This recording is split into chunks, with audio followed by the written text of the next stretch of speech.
오늘 로마서는 제목이 좀 딱딱합니다. 하나님의 진노입니다. 여러분, 하나님의 진노가 불의로 진리를 막는 사람의 모든 경건함과 불의에 대해 하늘부터 나타난다. 오늘 18절 말씀입니다. 하나님의 진노. 오늘 본문 가운데서 진노에 대한 말씀이 있습니다. 신학자 중에서도 아마도 진노에 대해 가장 많이 말한 신학자가 종교개혁자 누구죠? 마르틴 루터입니다. 일반적으로 루터는 신학 기초에 하나님의 진노 그랬습니다. 하나님의 진노 개념에 있다고 했습니다. 하나님의 진노의 개념이 있다. 레스 가드 그랬는데 하나님의 진노에 대해서 그가 얼마나 크게 얼마나 무섭게 표현하고 있는지 모릅니다. 특별히 그가 쓴 창세기 주석이나 혹은 그 로마서 주석을 보면은 하나님의 진노가 그대로 우리들의 죄악 위에 내려 떨어집니다. 그랬습니다. 하나님의 진노가 무섭게 나타나고 있다는 것을 알 수가 있습니다. 그의 글 곳곳에 보면은 우리는 그가 하나님을 얼마나 무서운 하나님으로 묘사하고 있는지 또 설명하고 있는지를 볼 수가 있습니다. 왜냐하면은 이 진노의 개념이 먼저 있고야 사랑이 될 수 있기 때문입니다. 율법의 진노가 있고야 하나님의 은혜됨이 확실해지기 때문입니다. 루터는 그만큼 신앙과 신학을 하나로 생각했습니다. 어떤 의미에서 보면은 신학이 곧 신앙이고 신앙이 곧 신학으로 이렇게 산 신학자가 별로 많지 않아요. 그저 신학은 신학대로 학문으로 연구하고 신앙은 신앙대로 별도로 생각하는 분들이 많습니다만은 그러나 루터의 경우는 그렇지가 않았습니다. 그의 신앙이 곧 신학이고 신학이 곧 신앙적 용기였다 그랬습니다. 생명을 걸고라도 종교개혁을 단행할 만큼 종교적 능력이 뛰어난 것은 바로 그 진노에 기초한 확실한 신학이 있었기 때문이라고 저는 생각합니다. 특별히 그가 로마서 주석에서 하나님의 십자가를 설명하는 것을 보면은 이렇습니다. 인류가 저지른 모든 죄가 있고 그 인류의 죄를 행하신 하나님의 무서운 진노가 그대로 예수님 위에 쾅 하고 떨어질 때에 예수께서는 그 무게가 얼마나 무거워 견딜 수가 없으므로 엘리 엘리 라마 사박다니 하면서 하나님이여 어찌하여 나를 버리시나이까 라고 부르짖는 것입니다. 이렇게 설명하고 있습니다. 하나님의 진노, 우리는 이것을 알아야 됩니다. 이 진노 문제는 성경을 읽는 사람이면 누구나 공통적으로 느끼는 신학적 이해요 교리입니다. 성경을 가만히 한번 읽어보세요. 그렇게 쉽게 그저 무사히 넘길 수가 없습니다. 순간순간 얼마나 무서운 하나님의 진노가 있습니까? 죄에 대한 그 벌이 3, 4대까지 내려가면서 이어지는 것을 볼 수가 있지 않아요. 죄를 지으면 너희들은 3, 4대까지 내가 벌을 내리라 그랬지 않습니까? 죄에 대하여 그 행동에 대하여 그랬습니다. 문자 그대로 하나님께서는 은혜는 얼마까지요? 수천 대까지 내리시나 그 벌은 3, 4대까지 받게 될 것이다. 본인이 벌을 받고 또 그 자손이 벌을 받고 그 무슨 행배를 우리는 보고 있습니다. 또한 개인에게 뿐만 아니라 자연을 향해서도 엄청난 진노가 나타나고 있는 것을 알 수가 있습니다. 그런데 여기에 좀 의문이 있습니다. 첫째는 하나님의 진노 개념이라고 할 때에 이 진노라고 하는 말을 쓰는 것 자체가 죄송스럽다, 당치 않다.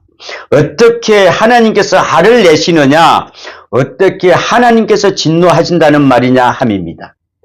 하나님을 진노적 하나님으로 이해했다고 하는 것 자체가 불경하다는 해석이지요. 또 하나, 하나님은 사랑이신데 하나님의 사랑의 하나님께서 어떻게 진노할 수 있느냐 함입니다. 또 진노하실 뿐 아니라 순간이 아닌 영원 지옥으로 보내시는 하나님일 수 없다는 것입니다. 그래서 심지어 어떤 교파는 혹은 신학적 견해에서는 아무리 지옥이 있다 하나 그저 유치장처럼 잠깐 있는 곳이라고 하고 또 그렇게까지 억지를 해석하려고 합니다. 그러나 성경을 한번 봅시다. 성경은 분명히 하나님의 진노를 말씀하십니다. 현대 신학에서는 아무리 하나님의 사랑을 극대화하면서도 하나님의 진노를 극소화하고 하나님의 진노를 하나님의 사랑의 이면으로만 소개하고자 해도 이런 생각은 확실히 잘못된 것이다 하는 것입니다. 또 하나는 하나님을 인간적으로 감정대로 표현한 것은 잘못된 것이다. 잘못된 것이 아니냐 하는 것입니다. 하나님께서 어떻게 사람처럼 화를 내시겠느냐 함입니다. 우리 인간에게 해당되는 이 진노라 하는 용어를 하나님께까지 그대로 썼다고 하는 것 자체가 너무 의인적이고 잘못된 것 같다 하는 그런 것이죠. 의인적. 그러나 성경은 구약은 물론 신약에까지도 하나님의 진노를 확실히 말씀하고 있습니다. 인간의 죄를 향하여 인간들이 섬기는 우상을 향하여 특별히 이스라엘을 향하여 하나님의 선민을 향하면서도 하나님의 무서운 진노가 나타납니다. 그 진노가 나타날 때에 그 결과로서 심판이 이루어지고 재난이 있고 홍수가 있고 전쟁이 있고 포로됨이 있고 오욕이 있고 질병이 있어서 사람들이 죽고 이런 일들이 있다는 것입니다. 그런데 오늘 여러 가지 사건을 분명히 하나님의 진노의 일환인 것만은 사실입니다. 하나님께서 인간의 죄악을 향하여 단순히 숨겨진 죄악을 향하여 특별히 스스로 정당화하는 죄악을 향해서 내리치십니다. 자, 한번 볼까요? 1차 세계대전이 터졌습니다. 그래서 많은 사람들이 죽었습니다. 그때서야 비로소 교회가 정신을 차립니다. 신학자들도 정신을 차렸습니다. 그동안에는요, 윤리 문제로 지우치고 또 사회 문제로 지우치고 심지어는요, 이대로 50년만 흐른다면 성경이 휴지가 될 것이라고 하는 예언한 사람이 있을 만큼 교회가 타락하고 무능해지고 세속화했을 때, 특별히 신학이 세속화가 됐을 때에 전쟁이 터졌습니다. 결국은 인간이 이성이 이렇고 인간의 재주가 이렇고 인간의 지혜가 이렇고 인간들의 하는 짓이 이렇다고 하고 제1차 세계대전 이후에는 모두가 회개하고 특별히 신학자들 가운데 복음주의자들이 나타나서 여기에 하나님의 진노가 있다며 새로운 신학적 각성기를 가졌던 것을 우리는 알 수가 있습니다. 그렇다면 하나님의 진노란 무엇입니까? 이것은 신앙의 기초에서 얻어지는 하나님께 대하여 우리가 느끼는 감정입니다. 하나님께서는 두려운 하나님이십니다. 우리는 죄인이기 때문에 하나님이 할 때에 먼저 생각할 것이 두려운 하나님이십니다. 하나님이 두려운 줄 알아야 합니다. 우리는. 그렇지 않습니까? 하나님이 무서운 줄 알아야 합니다. 하나님께서는 공의로우신 분이십니다. 하나님께서는 의로운 분이십니다. 불의를 용납하지 못하십니다. 하나님께서는 선하신 분이십니다. 악을 용납하실 수가 없으십니다. 그러듯 공의로우신 하나님의 의가 불의를 향하여 악을 향하여 혹은 죄를 향하여 나타나게 될 때에 공의로 계시로서 진노가 나타나는 것입니다. 두 번째로 이것은 행동적 역사이십니다. 하나님께서는 멀리서만 앉아 계시는 분이 아니십니다. 역사하시는 분이십니다. 인격적인 분이십니다. 더욱이 적극적으로 역사하십니다. 그런데 하나님은 어려우시나 인간에 불의합니다. 자, 멀리서 보고 팔짱을 딱 끼고 그래 저놈이 어떡하나 이렇게 보시는 하나님이 기다리면 하는 하나님이 아니시다는 거죠. 이 문제를 해결하십니다. 심판해 버리십니다. 곧 진노해 하신다는 것입니다. 하나님의 역사는 행동적입니다. 이것을 잊지 말아야 합니다. 멀리서 바라보고 계시는 하나님이 아니십니다. 적극적이요, 계시적이요, 역사적인 하나님으로 나타났습니다. 그것이 바로 진노입니다. 이것을 분명히 우리는 알아야 합니다. 또 한편으로는 깊은 신앙에서 생각해 보면은 이것은 공의로운 사랑의 계시입니다. 잘못된 것을 가만히 있으면 그것은 사랑이 아닙니다. 어떻게 해서든지 바른 길로 인도해야지요. 그렇지 않습니까? 여러분도 자녀들이 잘못한다 할 때에 그저 보고도 가만히 있다면 그것은 잘못된 것입니다. 히브리서에 보면은 이런 말이 있지 않습니까? 분명히 잘못된 자식을 보고도 징계 안 하면은 그것은 사생하여 참 아들이 아니다 그랬습니다. 그죠? 보세요. 내 아들이요, 내 사랑하는 사람이 잘못된 길을 가는 것을 보고 어떻게 기다리만 합니까? 기다리기만 하실랍니까, 여러분? 무슨 방법으로든지 바른 길로 인도해야죠. 하나님의 공의가 이렇게 나타납니다. 그래서 하나님을 우리가 아버지라고 부르는 것입니다. 아버지라고 하면은 생명의 근원이 그에게 있다는 뜻입니다. 그가 절대적 권위를 가지고 있다는 뜻입니다. 동시에 부성애라고 하는 것은 진노적 사랑을 의미합니다. 그래서 칼 바르트는 말합니다. 하나님의 사랑에 그의 진노 속에서 굳혀야 한다. 가만히 보고 있을 수만 없어요. 길을 가로막아야 됩니다. 못 가게 막아야죠. 그 길을 못 가도록 해야 합니다. 그것이 사랑이요. 죽음의 길로 가는 것을 내버려 두는 것은 사랑이 아닙니다. 그렇기 때문에 여기에서 하나님의 사랑이 적극적으로 나타납니다. 그것이 죄악에게는 진노로 나타날 수밖에 없다는 것입니다.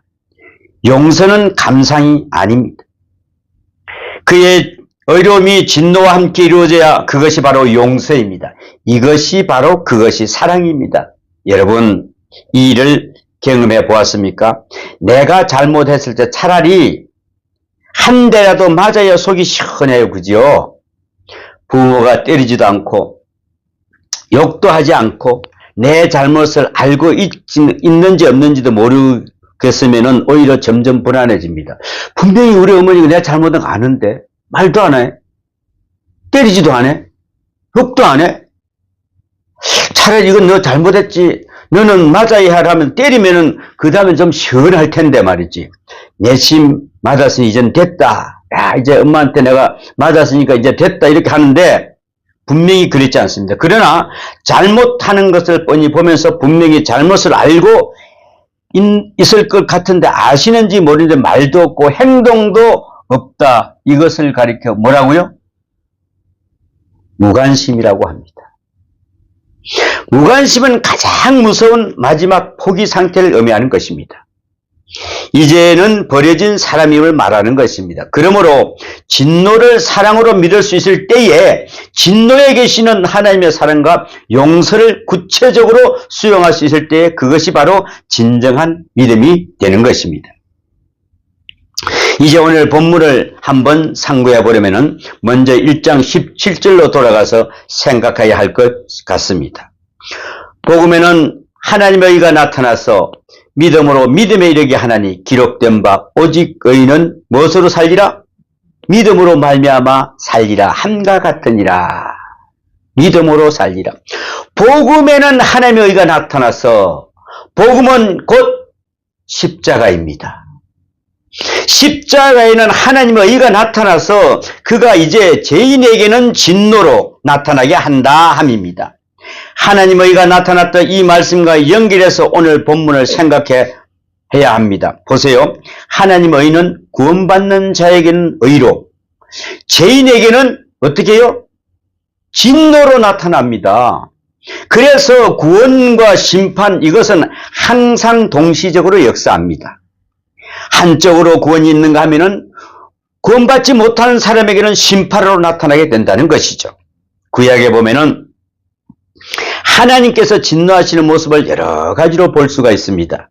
그런데 한 가지 이상한 것은 우리 그 생각 같아서는 이러이러한 것이 더 큰 죄일진데 하나님께서 좀 봐주시고 참으시는 것이 좀 좋지 않습니까? 라고 생각할 수가 있겠죠. 오히려 이스라엘 백성을 향해서 하나님께서 진노하십니다. 이게 이상하다는 거예요. 왜? 이사야서에 보면은 이방 사람들에 대해서도 심판하십니다. 두로에 대하여, 시돈에 대해서 애굽에 대해서 계속 말씀하십니다. 따지고 보면은 이방 사람들은 처음부터 끝까지 다 죄 아닙니까? 우상 섬기고 간음하고 방탕하고, 하지만 하나님께서 오늘 저들을 오랫동안 봐주십니다. 기다려 주십니다. 그러나 이스라엘이 죄를 지을 때는 하나님께서는 사정없이 내리칩니다. 그러면 어느 때에 진노하시느냐? 제가 하나님을 심성을 이해하기 위해서 하나님께서 어느 때에 진노하시느냐, 어느 때에 참지 못하시나, 어느 때에 심판하시나 하고 상당한 기간을 두고 집중적으로 한번 상고를 해본 적이 있는데, 그래 봤더니 다른 데 있지 않습니다. 하나님의 백성들이 하나님을 떠나서 우상을 섬겨도 하나님께서는 상당 기간 봐주십니다. 기다려 주십니다. 그러나 여러분, 이것은 꼭 기억하시기 바랍니다. 하나님을 우상하면 하나님께서 반드시 진노하십니다. 하나님을 우상하는 우상, 그것은 하나님의 이름을 욕되게 하기 때문에 그렇습니다. 하나님을 떠나서 우상을 섬길 때도 상당 기간 참으십니다마는 하나님 당신을 우상할 때 가차없이 내리치십니다. 이것을 우리는 알아야 합니다. 그러니까 안 믿는 사람이 우상을 섬기고 사는 것은 그런 대로 기다리십니다. 몰라서 그러는 거니까요. 그러나 하나님의 백성이 우상을 섬길 때는 용서 없으십니다. 특별히 하나님을 우상 섬기는 방법으로 우상해서 섬길 때는 즉각적으로 진노하십니다. 그 결정적인 케이스가 어디에 있습니까? 이스라엘 백성이 애굽에서 나와서 금 송아지를 섬긴 일입니다. 저들은 본래 애굽에서 농업의 상징인 소를 섬기고 송아지를 섬겼어요. 그런데 사람들이 이제 모세가 안 보인다고 해서 하나님 대신 모세를 바라보고 살던 사람들이 이제 모세가 안 보인다고 해서 마음이 아주 급해졌어요. 자기들을 인도에는 인도자가 없어졌으니까. 그래서 종교적인 심성을 모아놓기 시작해서 집약시키기 위해서, 응집시키기 위해서 만든 것이 바로 금송아지입니다. 그런데 이 금송아지를 만들어 놓고 저들이 무슨 말을 하느냐가 중요합니다. 자, 모세도 없고 하나님도 안 보이니까 우리는 이제 금송아지나 섬기자 하라고 아론이 말했더라면 어땠을까요? 그러나 그렇게 말하지 않았어요. 금송아지를 만들어 놓고 이렇게 외칩니다. 뭐라고 했습니까?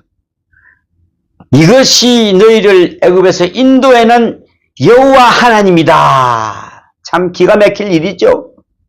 여러분, 엄청난 실수를 하는 것입니다. 이것이 하나님이 애굽에서 인도해낸 너희 하나님이시래요. 야, 망령되게도 금송아지를 보고 하나님을 빙자한 것입니다. 우리는 혹시 이러지 않습니까? 이같이 하나님 이름을 욕되게 할 때에 하나님께서는 크게 진노하시고 내리치십니다. 엄청나게 많은 사람들이 그 자리에서 죽었습니다. 이것을 우리 잊지 말아야 합니다. 가끔 우리는 이런 생각을 해요. 하나님께서는 안 믿는 사람도 내버려 두시면서 왜 믿는 사람인 우리가 조금만 잘못하면 내리치시고 이러던 민감하게 역사하실까? 왜 그러실까요? 왜? 그러나 보세요. 하나님 이름이 욕되게 될 때, 하나님의 이름을 향하여 인간이 도전할 때에 하나님께서는 진노하시지 않습니까? 자, 다시 한번 생각해 봅니다. 오늘의 본문은 하나님의 진노가 불의로 진리를 막는 사람들 모든 경건을 하지 않은가 불의에 대하여 하늘로부터 나타나나니 18절에 말씀하고 합니다. 그죠? 진리를 막는 불경건, 여기에 문제가 있습니다. 이것은 하나님의 의를 향한 적극적인 악을 말하는 것이요, 또 또 하나님의 진리를 막는 것입니다. 다시 말하자면 이것은 복음 전파하는 일을 가로막는 일입니다. 하나님의 사업을 가로막는 일, 이것은 용납하지 않으십니다. 이게 바로 하나님께서 진노하신다는 것입니다. 바리새인들이 그랬습니다. 예수께서 권능을 행하시는 걸 보고 저가 귀신의 왕 바알세불을 힘입었다 하고 억지 해석을 붙였습니다. 그죠? 누가복음 11장에 보면은 그 자비하신 예수님께서도 이때만큼은 저들에게 자비롭지 않았어요. 뭐라고 했습니까? 하 있을진저 바리새인들이여 서기관들이여 바로 그냥 찔러버렸습니다. 하 있을 거다 너희들. 응? 거기서는 현재적 심판을 바로 해버립니다. 이것이 바로 진노입니다, 여러분. 저들은 구원의 길을 다시는 얻지 못합니다.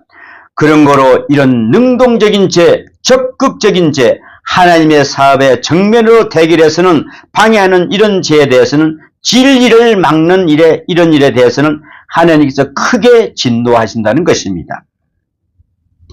두 번째로 오늘 본문을 말씀합니다.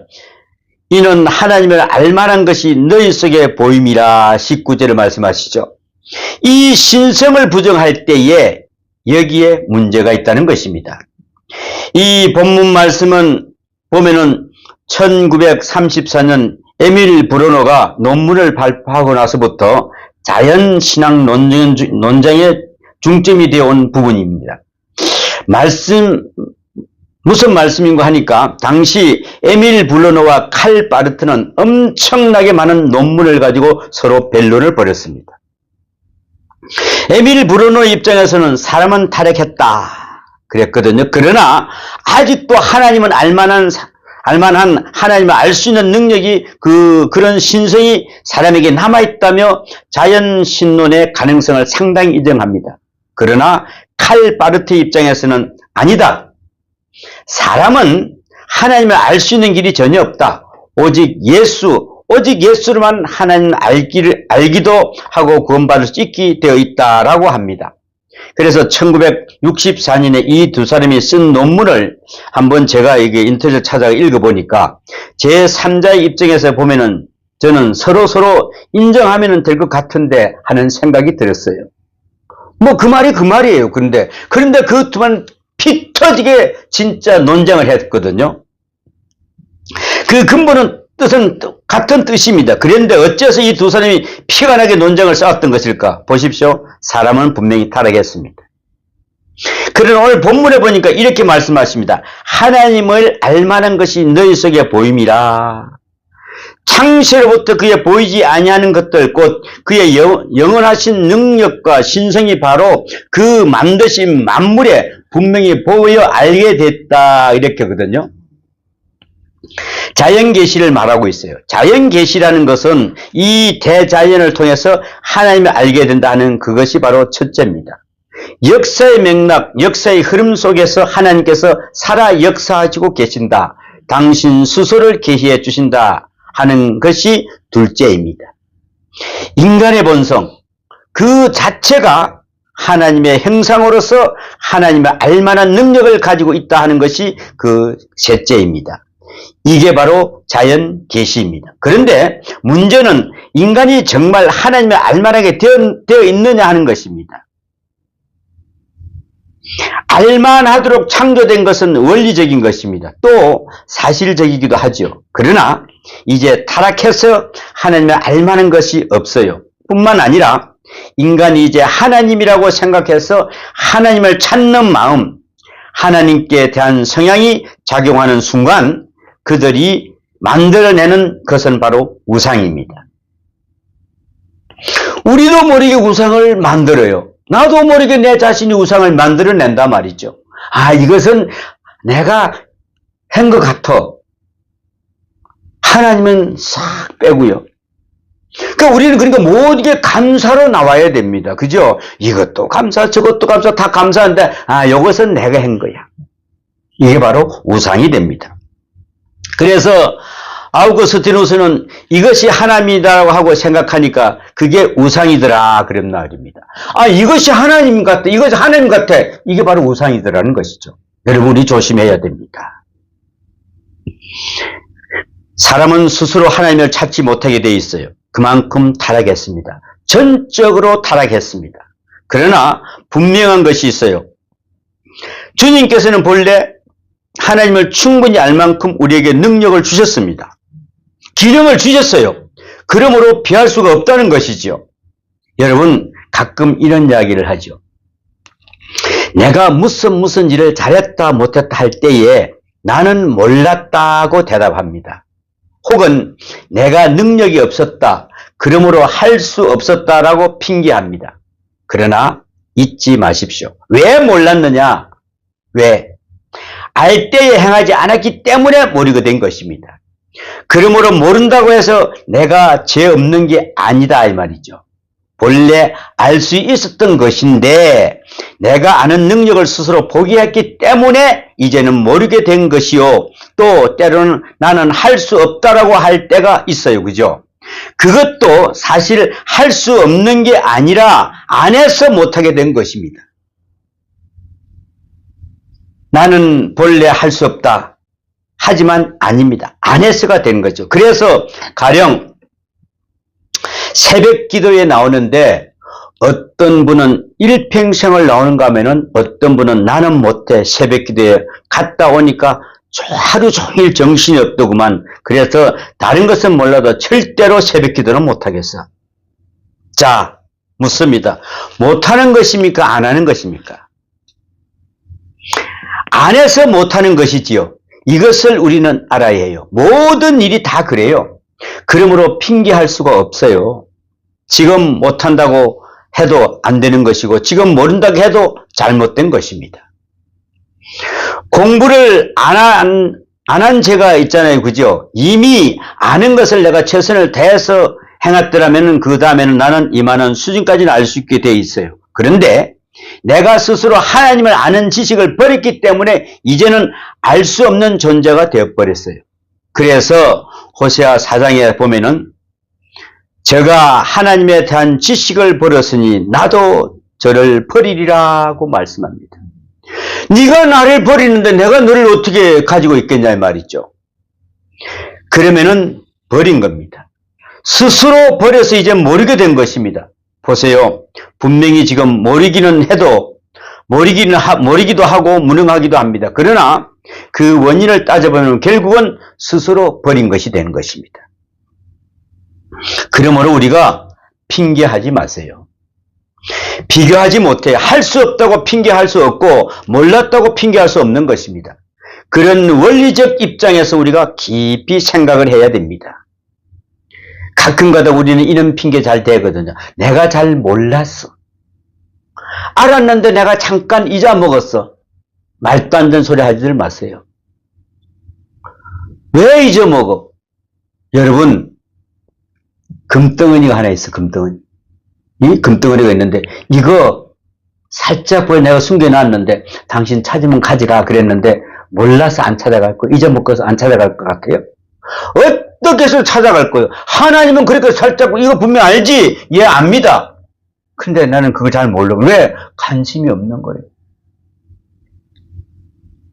특별히 사람들이 기껏 생각한다는 것이 우상을 섬기는 일입니다. 오늘 본문에서도 우상에 대해서 말씀하십니다. 많은 사람들이 우상을 섬겼습니다. 하나님의 영광을 우상으로 바꾸었느니라. 뭐라고요? 썩어질 모양으로 바꾸었느니라 23절에 이야기합니다.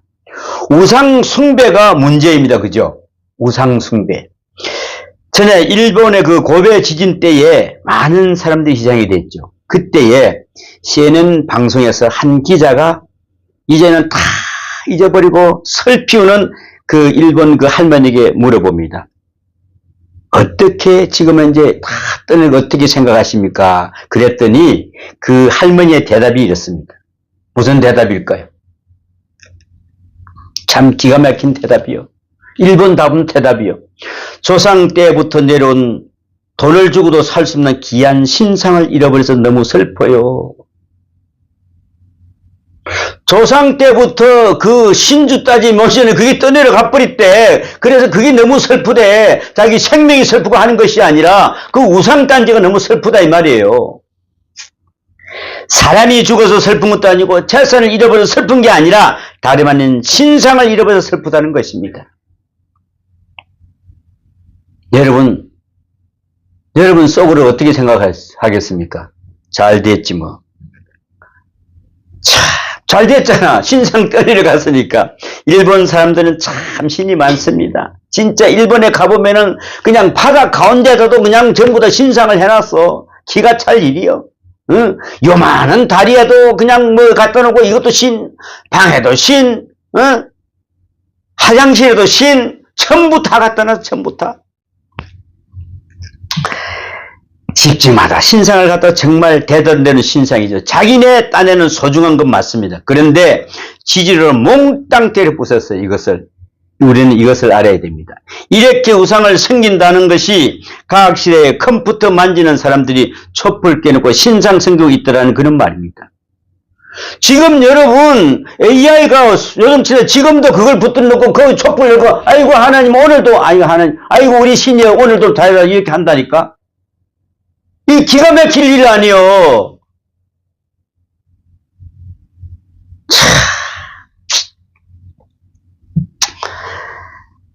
그런데 말이죠.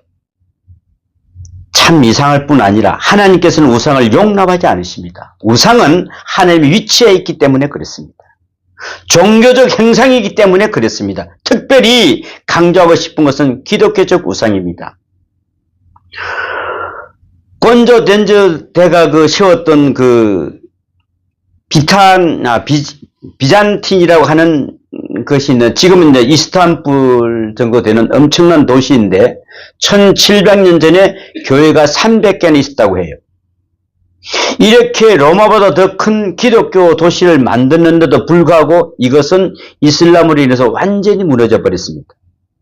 지금은 그 흔적만 남아있어요. 그 300개나 되는 교회 전부가 몇 곳만 빼놓고는 이슬람 사람들이 성전이 되고 말았어요. 자, 왜 이렇게 됐을까요? 왜 그 300개라는 그 교회가 이슬람에 다 뺏겼을까요? 왜 먹혔느냐 말입니다. 그게. 그 이유는 하나인 것은 비록 기독교가 우상 숭배했다는 것입니다. 아이콘을 섬겼고 상을 섬겼고 그리고 성자 숭배하고 성자의 유물을 숭배하고 지금도 박물관에 가보면은 그 당시 유물이 보관되어 있습니다. 그 하나가 세례 요한의 해골, 세례 요한의 손이라면서 금으로 쌓아놓은 것이 있다고 해요. 금으로 쌓아놨답니다. 옛날 성전에 있던 거였지만은 성전을 지어놓고 이것을 가져다가 그 앞에 놓고 복 달라고 빌었답니다. 기가 찰 일이죠. 그죠? 세례 요한 손 보고 복 달라고 빌었다고. 지금도 거기에 지나가는 사람들이 한 번씩 입을 맞추고 굽벅제를 한다고 합니다. 참 재미있는 사건들이죠. 그죠? 그게 그들이 예배랍니다. 기독교가 우상한 것입니다. 왜 우상입니까? 자기 마음대로 생길 뿐 아니라 자기 소원을 이루고자 하는 것입니다. 복 주세요. 아들 주세요. 출세하게 해주세요. 그것입니다. 이런 기복 사상으로 빠질 때에 우상 숭배가 되는 것입니다. 기독교가 우상을 섬겨서 성자 숭배하니 뭐 또 해가지고 빼다기 갖다 놓고 섬긴 거죠. 지금 천주교가 보면은 김대근 신부 해놓고 가시 안 하고 그거 해놓고 그 앞에 가면 이렇게 불고 있잖아.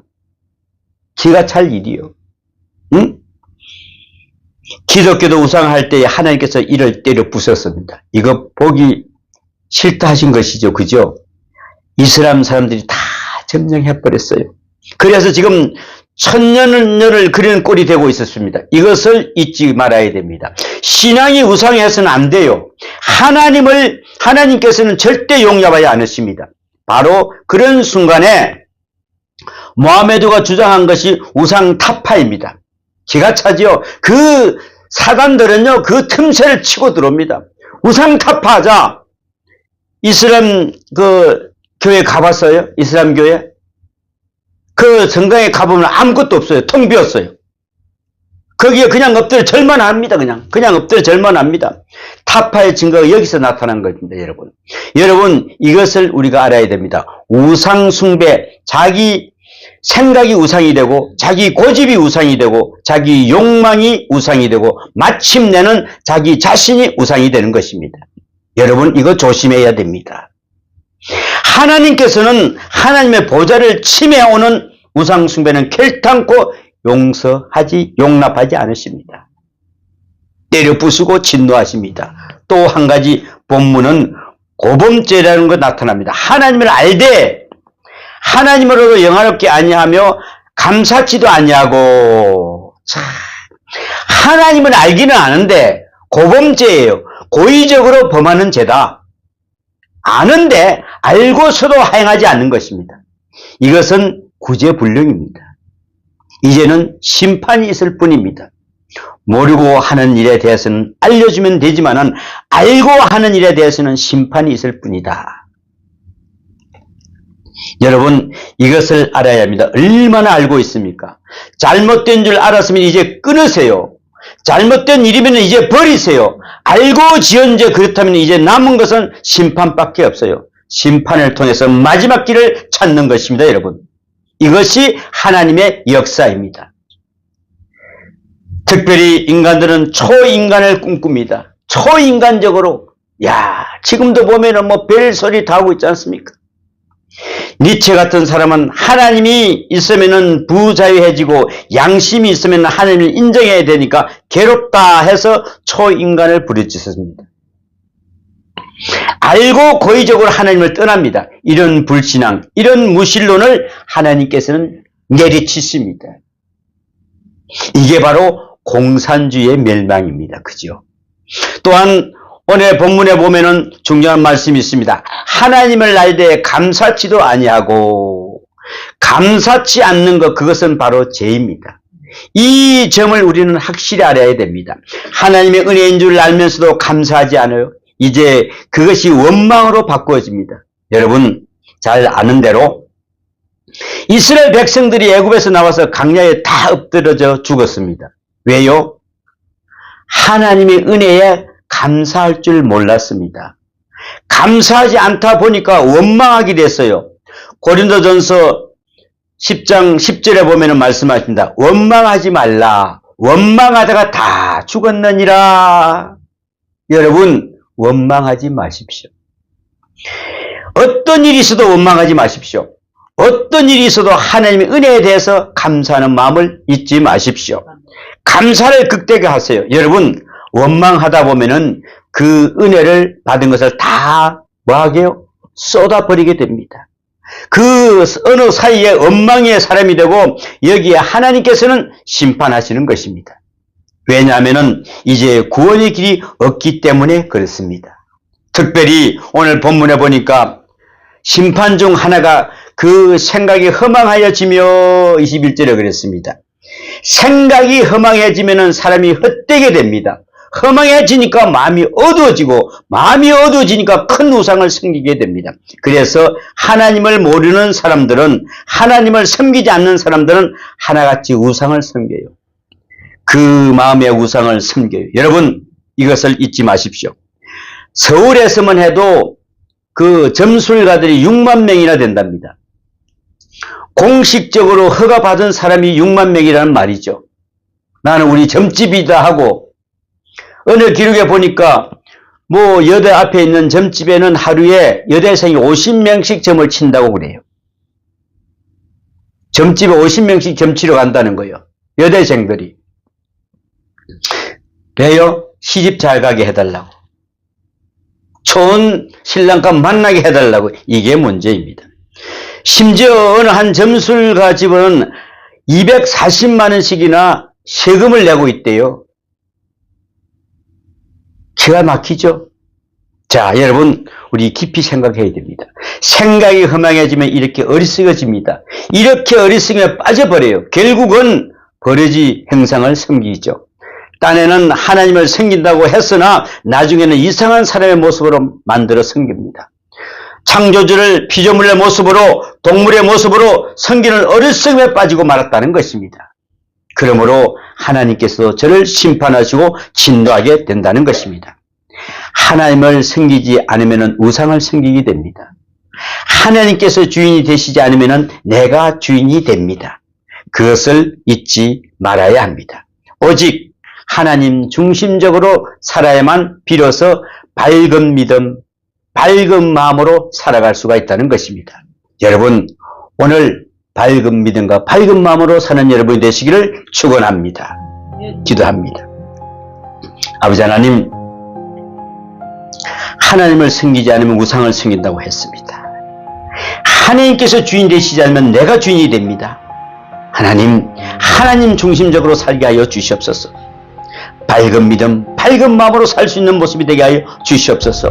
어리석임에 빠지지 않게 하여 주시옵소서. 하나님께서도 저를 심판하고 진노하게 되실 때 하나님, 제가 죄인이었습니다, 제가 어리석었습니다 라고 고백하는 그런 삶이 되게 도와주시옵소서. 오늘도 주님께서 우리가 살아가는 동안 우상 되지 않게 하여 주시길 원합니다. 주님, 우상 섬기지 않기를 원합니다 라고 고백하는 이런 시간 되게 하여 주시옵소서. 이 모든 말씀 우리 주 예수님 이름으로 기도하옵나이다. 아멘.